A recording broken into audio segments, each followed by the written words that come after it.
Halo guys, jadi begini ya. Banyak teman-teman saya yang belum paham betul mengenai cara penggunaan teleskop senapan angin.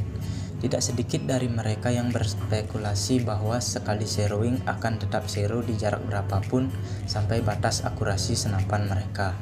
Sebagai contoh, mereka melakukan zero di jarak 20 meter, tapi ketika mereka menembak target di jarak kurang atau lebih dari titik zero, mereka tetap meletakkan target di titik bidik teleskop sampai batas akurasi senapan miliknya. Akan tetapi, pada kenyataannya tidak begitu ya teman-teman. Kenapa? Karena titik bidik teleskop dengan laju peluru tidak berbanding lurus, melainkan membentuk sudut potong lintasan seperti gambar ini. Itu dikarenakan jarak antara skop dengan laras lumayan renggang, berbeda dengan visir yang hampir tidak memiliki jarak dengan laras. Oke, di sini saya akan menjelaskan sesingkat mungkin sesuai dengan pemahaman saya. Gambarnya sudah saya desain sedemikian rupa agar mudah dipahami. Saya ilustrasikan garis biru sebagai titik bidik teleskop dan garis merah sebagai lintasan peluru. Kembali ke poin pertama. Titik bidik dengan lintasan peluru tidak berbanding lurus, melainkan membentuk sudut potong lintasan seperti gambar ini.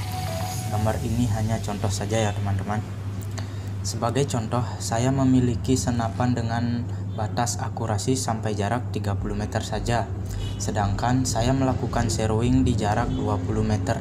Apakah jatuhnya peluru tepat pada titik bidik di rentang 0 sampai 30 meter atau batas akurasi?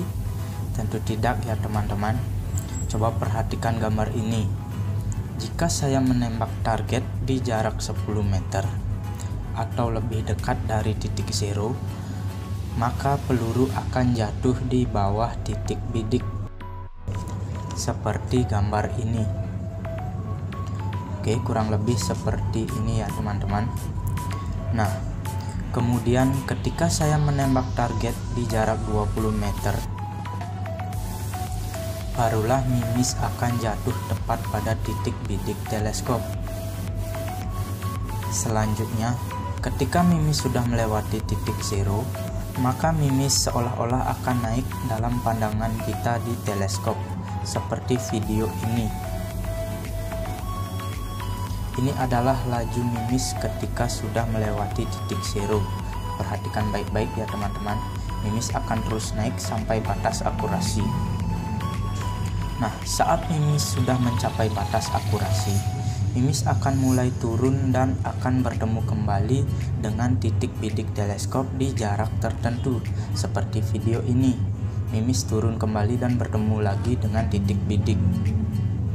Jadi, ketika teman-teman menembak jarak kurang atau lebih dari titik zero dan tidak cross, jangan main setel ulang dulu ya.